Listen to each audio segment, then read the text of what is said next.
welcome to the Friday press conference ahead of the 2019 Japanese Grand Prix. Joining us today from left to right, we have Gunther Steiner, Mattia Binotto, Toyoharu Tanabe, Cyril Abiteboul and Fred Vasseur. Question to all of you to start with.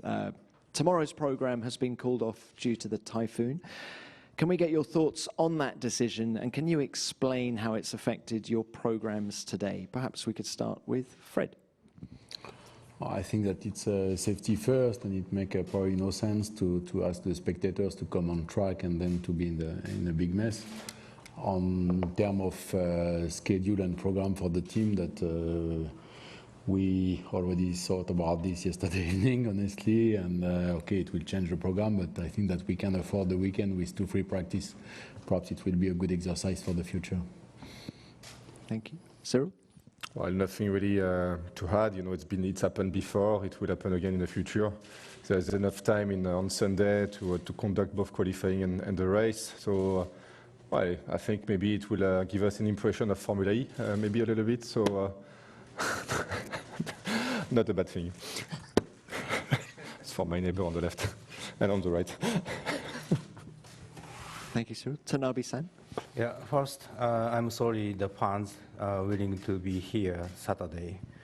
But in terms of our program, we just prepare for the qualify and race this afternoon, and then maybe analyze data, and then ready for qualify on Sunday and the race.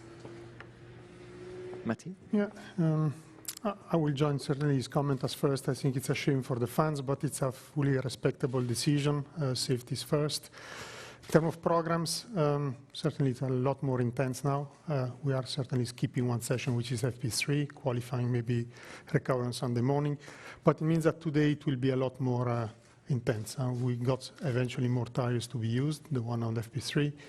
We need to set up the car for the quali on Sunday morning with just a session less. So I think it's things are more complicated, but certainly a great challenge, and I'm pretty sure it will be a good show and spectacle on Sunday.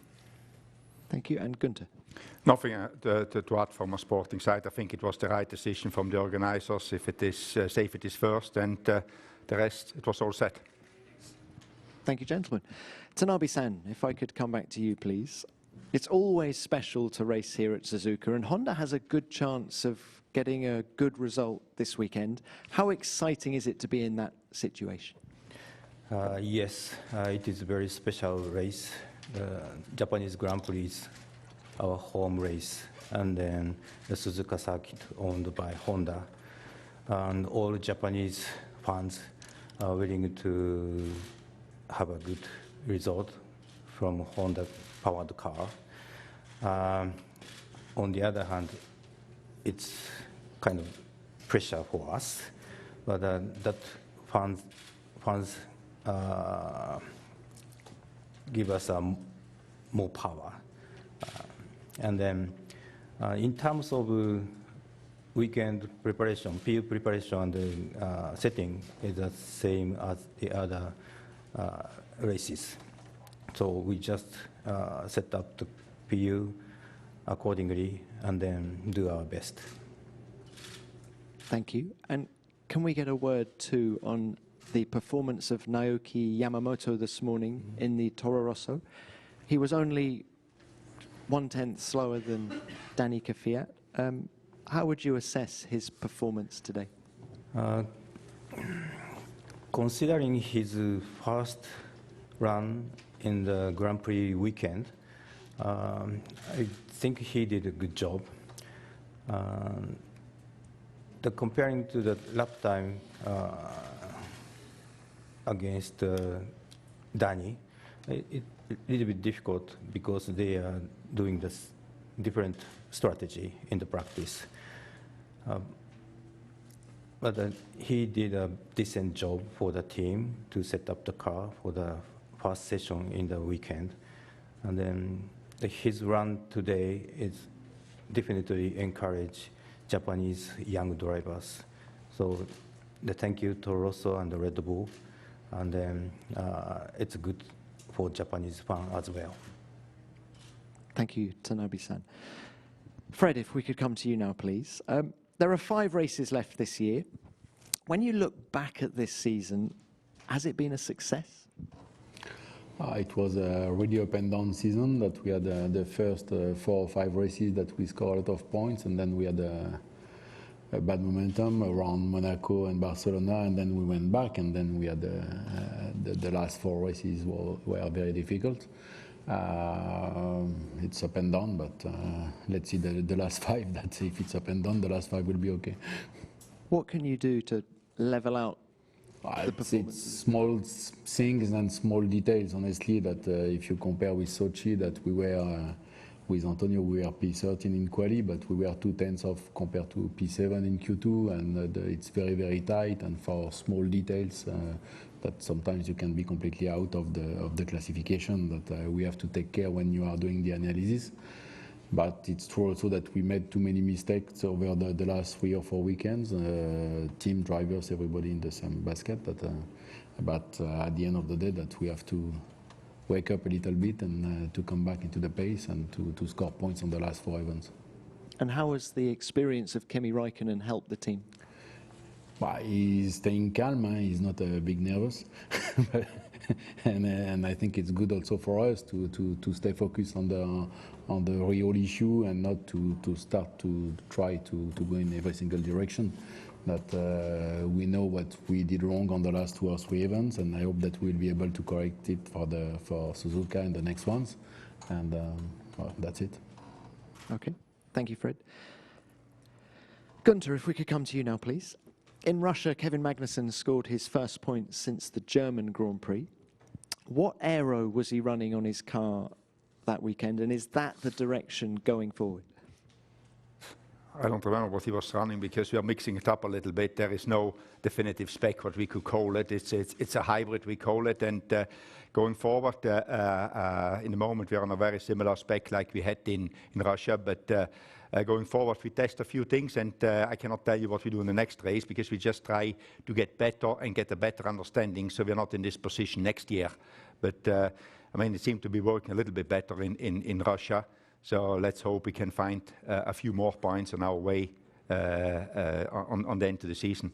Knowing what you know now, what would you have done differently with the development of this year's car? A lot. So it's like, I don't want to go into specific of technical stuff, but we should have listened a little bit more to drivers when they gave their opinion about what the car is doing and whatnot, and sometimes listen more to drivers than look at numbers. And that's what we have to learn out of this. And now I think we need to get this, what drivers say, correlate with what the numbers say, and get an understanding so we can move forward. But as I said, knowing what we know now, we would have done a lot different from Barcelona onwards. Okay, thank you, Gunter. Cyril, coming to you, please.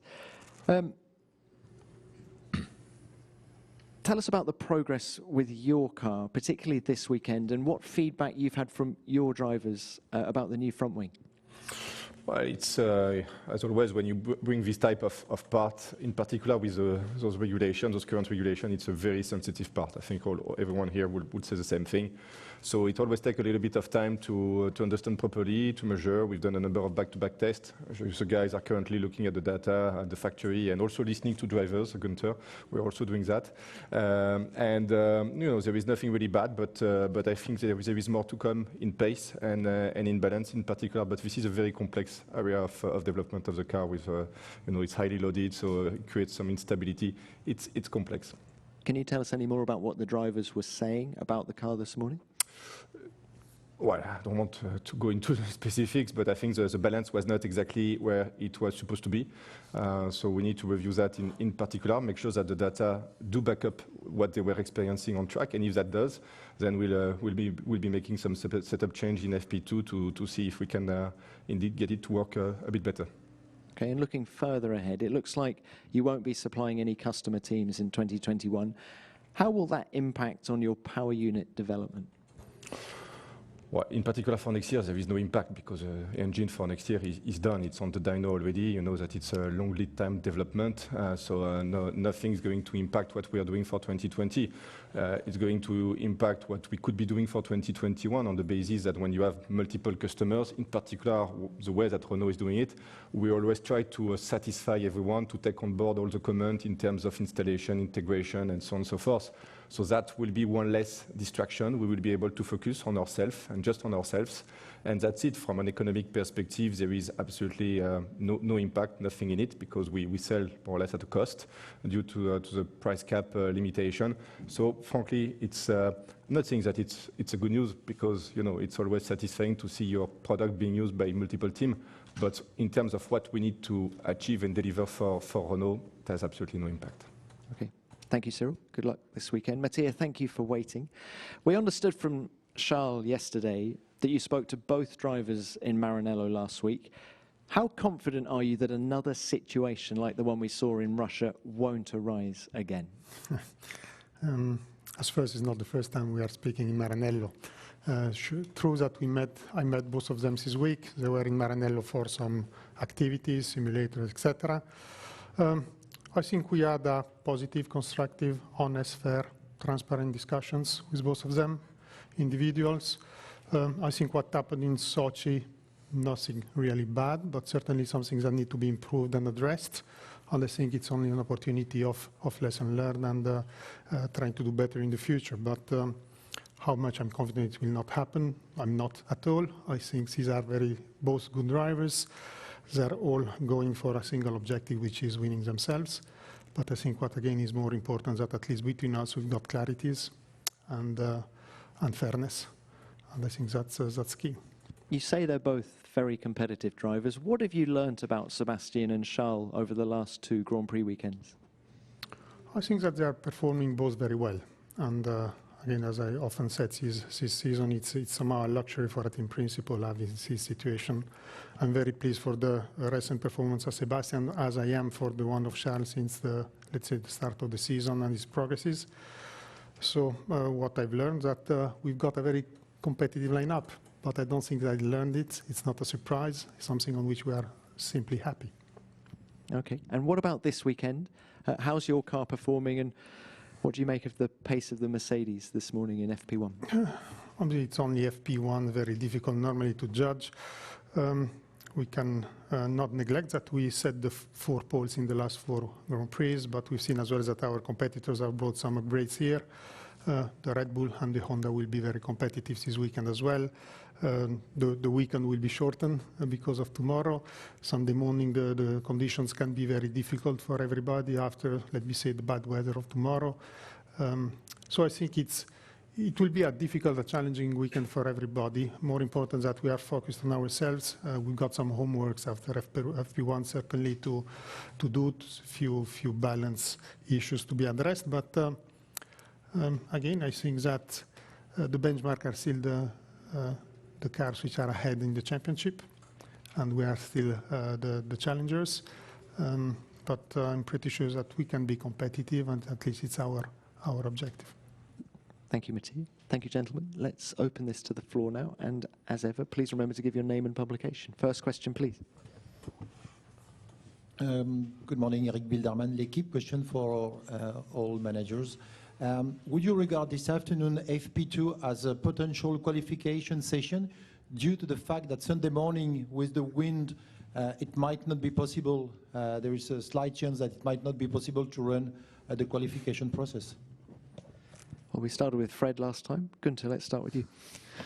I wouldn't say a qualification, but I think a lot of us will try to put a fast time in to prevent if quali is cancelled on Sunday morning. We're discussing it now. We need to look at the weather, but for sure we've got more tires available as well because we're not running tomorrow. So it's a judgment for everybody to do to see if we can do a good lap. But I think that will be quite interesting, as Mattia said before, this afternoon with not having FP3. There will be a lot of running out there this afternoon. So hopefully we have got an interesting program going. Mattia? Honestly, not much more to add. I think the answer was clear.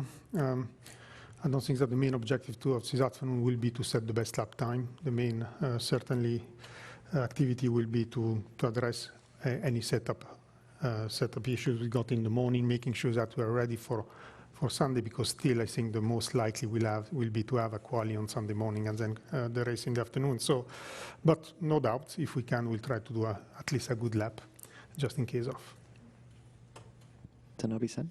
In terms of PU setting point of view, we just set up our PU for the qualify and the race this afternoon, and we will see. And then I hope the typhoon goes very quick after landing the Japan island. Thank you. Cyril? Yeah, it's going to be a bit of a balancing exercise, because we still need to prepare the race, and as in particular in our case, because of the development parts, we still need to understand a bit better and look at that. But in parallel, indeed, we will keep that in the back of our mind. As far as we're concerned, we've elected to stay with our Friday engine, which means that which is down on power, because it's an engine that we were using initially at the start of the season. So it's costing a little bit, but on balance, we still believe that Sunday will be decent enough so that qualifying can be run. So we prefer to stay in line with that plan. Not much to add. That I think at the end it will be a mix between FP2 and FP3.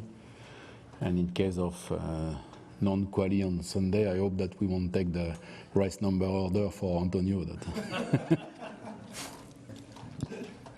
Daniel has already. Daniel has entered. He was thinking about it. Thank you. Next one. Dan Knutson, Auto Action and Speed Sport. Fred, when will the team decide who's Kimi's teammate will be next year? That we will take a decision quite soon, but honestly, if you have a look on the last event, I think that Antonio is doing a very strong job, that he was matching Kimi the last 6 or 7 quali in a row, that he was in front in Sochi. Okay, the first lap was not a good one for us, but he's doing the job and he's improving step by step. That's this morning we had an issue on the car and he was not able to show the pace, but he's doing the job, he's improving, and I'm very confident with Antonio. Thank you. Next one. Kay Walker, Financial Times. I have a two-part question for Mattia. First off, I was wondering if you could talk us through the progress on the 2021 rules from the perspective of Ferrari. And secondly, what is your current position on the use of the veto? 2021, there will be a meeting with FIA F1 next week on the 16th, which I think will be very, very important, key, because that's the last one altogether before the end of the month, where there will be an e-vote. I think that there is still a lot of open points, and discussion is still ongoing. So how will be the conclusion of all these discussions is very difficult to say at the moment. There are various interests between teams, between the teams and the F1 and the teams and the FIA. But certainly as Ferrari, we are intending to play our role. We believe that as Ferrari, because what represents Ferrari for F1, we've got a voice, an important voice in the discussion. But no doubt that still a lot of points to be addressed. In terms of veto, you mentioned the veto. As I said, I think the last time in Sochi, that would be really a shame. Don't think that should be the case at all. I think we've got a good discussion and open discussion with the stakeholders at the moment. And I'm as well somehow hopeful that we can find the right compromise at the end. Thank you, Mathieu. Next one. Julien Billiot, the question to Günther. Günther, you've been summoned to the FIA stewards for what you said over the radio in Sochi. Are you surprised? Are you upset? Do you believe you have a strong defense case? I mean, I don't know what they've got to say, and I go and see them in 5 minutes. I will be leaving early here, actually, because it clashed the 2 dates. So, but I don't know what they're going to tell me. I mean, you read the same as I read, so I don't know any more information than that. And I can tell you something a little bit later, but I hope I don't get a penalty for leaving the press conference early.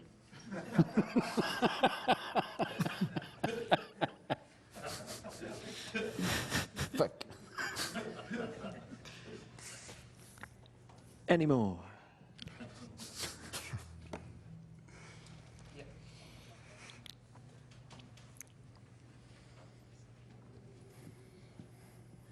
Martin Morawitz, German press agency DPA. Matja, when you look at this intense rivalry between Sebastian and Charles, do you fear at some point that you could lose control over your drivers? No, I don't think there is the risk of losing control, because there is a difference between not managing drivers and at least having the attempt to manage them. And there is always a solution, which is not to manage them, or maybe someone may do. So I think our intention is to try to manage the situation to the benefit of the team, and certainly to the benefit overall as well of the drivers. We may do a few things that can be addressed or improved, and I think it's that's what we are building and trying to do for the future. Thank you. Any more? No more? Thank you, gentlemen. Good luck this weekend, and a full transcript of this press conference will be available shortly at fia.com.